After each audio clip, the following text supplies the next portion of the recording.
You know the song Yellow Submarine by the Beatles? In one of the verses, Paul McCartney sings, "We all live in a yellow submarine, yellow submarine, yellow submarine.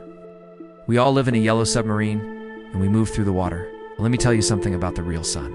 It's not yellow. It's huge, more than 100 times bigger than Earth. It's scorching hot, with temperatures reaching 27 million degrees Fahrenheit. That's 15 million degrees Celsius. It's constantly in motion, with storms raging on its surface every second of every day. Every second, the sun spits out charged particles and deadly radiation. Most of them stay trapped inside the colossal magnetic field that surrounds the sun, but some make it past the boundaries and head straight for Earth. Luckily, our planet has its own magnetic field, protective force field that acts like a shield, bending these charged particles away from our atmosphere. What does UNT get deflected? It gets funneled towards the poles, where they collide with atoms in the upper atmosphere. This collision lights up the night sky with beautiful curtains of shimmering colors. The northern lights, or aurora borealis, and the southern lights, or aurora australis. But sometimes the sun erupts with such violent energy that even our magnetic shield struggles to protect us.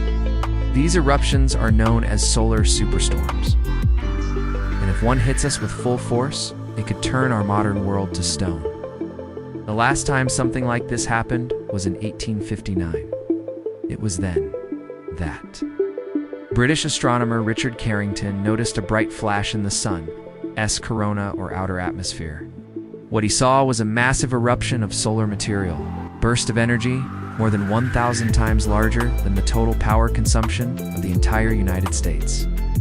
Scientists today believe this event, which became known as the Carrington event, was the most violent geomagnetic storm in recorded history.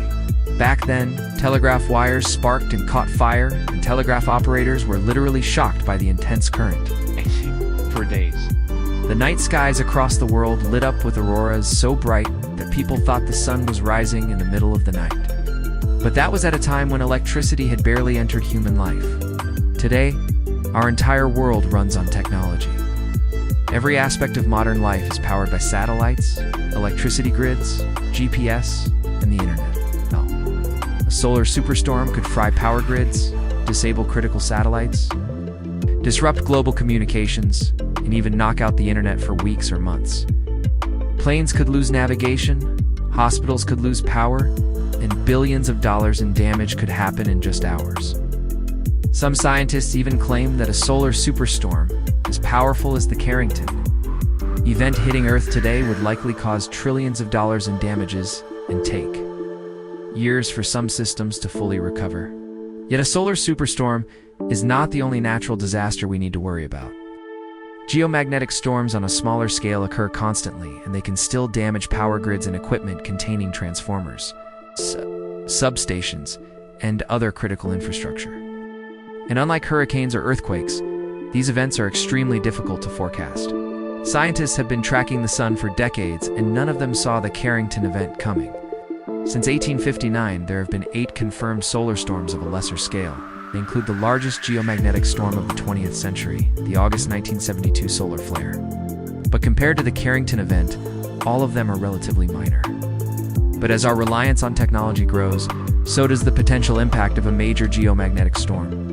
So what do? NASA and other space agencies keep watch on the sun every day. Powerful telescopes track sunspots, solar flares, and coronal mass ejections. When a large one is spotted, Earth usually has hours or days to prepare. Officials can then send alerts to power companies and other critical infrastructure operators, so they can take steps to protect their equipment. Some companies install special surge protectors on their transformers, while others test their backup systems. Even so, a superstorm could still cause widespread blackouts and damage critical equipment. In 2013, a relatively minor geomagnetic storm hit the US. It caused more than $2 billion in damages, including the loss of almost 150,000 Canadian cattle. A much larger storm could cause far worse damage. The good news is that we have some time to prepare. Unlike other natural disasters, geomagnetic storms can be forecast days or even weeks in advance. Scientists can track the sun's activity and predict when a storm will hit Earth. This gives us a chance to take steps to protect ourselves.